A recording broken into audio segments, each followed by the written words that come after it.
Hey everyone, Scott here to discuss The Enforcer, starring Clint Eastwood, Tyne Daly, Harry Gordino, John Mitchum, and Bradford Dillman, directed by James Fargo. Now let's just get straight into this, shall we? Because I have seen it once but don't remember it very well, so let's get into it. We open with some guy driving to pick up a hitchhiker as she tells him to buzz off until a couple of cops drives her home and as a reward gives them a couple of beers as a couple of hitmen kill the cops down to the ground, and as an opening didn't quite grab me as much as the first two Dirty Harry movies. We get back to San Francisco and the shots are good this time around, and we see Inspector Dirty Harry Callahan, returned by Clint Eastwood, driving around with a partner spotting a citizen who's up to something not right as a heart attack by a faker occurs, and Dirty Harry kicks him out of a restaurant, which was pretty dumb as the writing as this is not bad, but it's dumb at times, admittedly. For example, Dirty Harry stops a robbery and almost gets his car to the robbers, but instead runs down the store and shoots them bastards. Robbers, I'll say.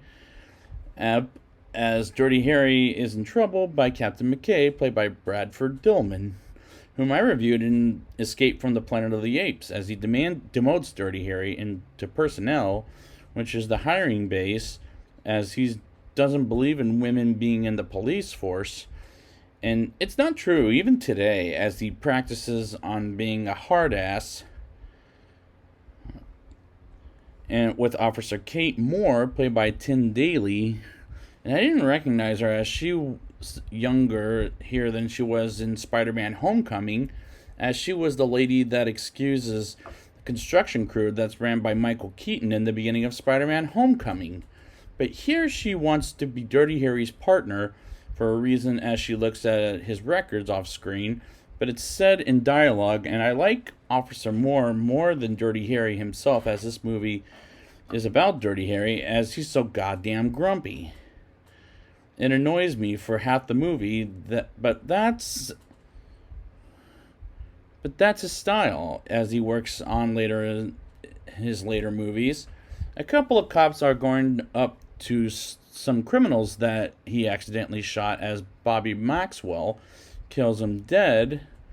And as these are not the most organized villains of this movie, as they kill Dirty Harry's partner is ran over by the truck, the criminals were driving, and he tells Dirty Harry information about how he's seen the Bobby before, and it's useful information as it was not told with not great acting, but it's okay acting at best. Dirty Harry meets Lieutenant Bressler, played by Harry Gordino, and gets himself a new partner named Officer Moore, whom we met earlier about 7 or 8 minutes ago. And I do like them as partners, as they act like partners well enough by the end of the day. They go to the shooting range, which is badly acted, as they go to a body part remover place in a hospital as they move the brain, and it reminds me of two movies in particular that were bad. One is Saw 4, and the other one was Bad Boys 2. The Saw 4 thing part was cutting the body, and the Bad Boys 2 thing was Inspector Moore, as Dirty Harry is calling her almost vomits, and I thought, really? Does any movie show something original after this movie as much as it's interesting to learn about a little about body parts? Unfortunately, it doesn't always work in the movies in general, I think, is my real problem. As they follow and chase after a perp, and it ends in a church, and a priest intervenes as Dirty Harry once again gets into trouble by Captain McKay, which was a troubling scene. They stop at a barbershop filled with African Americans wanting to talk to Ed Mustafa. I think I'm saying that right. As they're not welcome in the barbershop, as he asks about a man named Henry, as they have a smooth conversation while Inspector Moore is being harassed by the African American men. And what is it with this series and racism? It's unfortunately still happening today, which admittedly pisses me off. When I reviewed Spike Lee's Do the Right Thing, I brought up how racism is still happening today by the cops, unfortunately.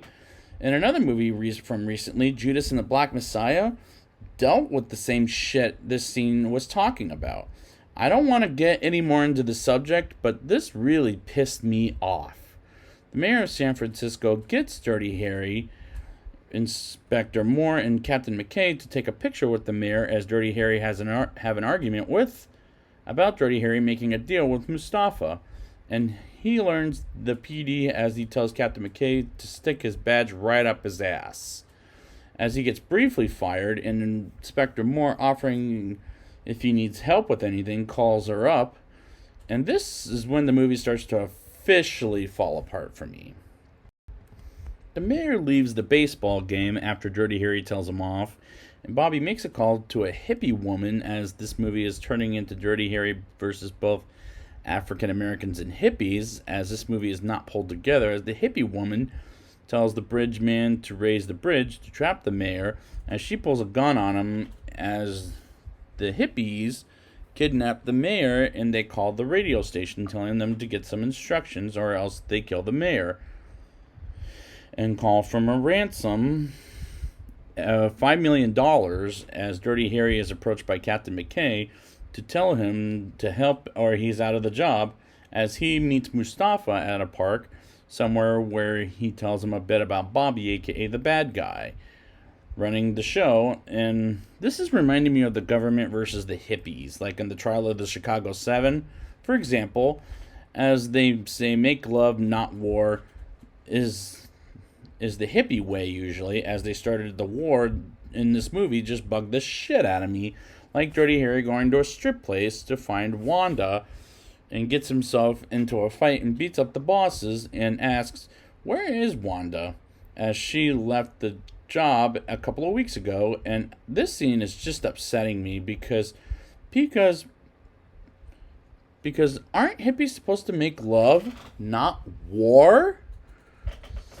Because it shows here that they want to make war with the city of San Francisco, which is really doing a thing, which is a really daring thing to do as a Dirty Harry movie. Dirty Harry goes back to the church and points a gun at the priest as someone grabs Dirty Harry, and Inspector Moore shoots at the person. And from two really good movies to falling down to this downer is very upsetting. Dirty Harry and Inspector Moore go to Alcatraz and starts shooting up the bad guys, and Inspector Moore saves the mayor and tries to get him out of there, as Inspector Moore is shot by Bobby, and Bobby gets the judge back, and Inspector Moore dies, which did shock the hell out of me, but Dirty Harry doesn't give up and goes after Bobby while he has the mayor and shoots a bazooka, while the judge, or it was the mayor actually, gets away from Bobby, and the mayor is happy Dirty Harry saved his life and gives him the bazooka and calls Dirty Harry's name as he walks a hand off his partner dying, as this climax pissed me off as well. Now it's time for the rating. I'll give this movie a 4.2 out of 10. From two really good movies to a downer of a movie is very upsetting to a classic movie. I don't like Dirty Harry in this movie, as he may be the weakest thing about this movie, as this is about Dirty Harry, but this movie is badly made, and talk about racism and hippie troubles back then is the worst idea for a plot of a Dirty Harry movie. But this isn't the worst movie in the series. That still has yet to come, but this movie is lazy and it pissed me off.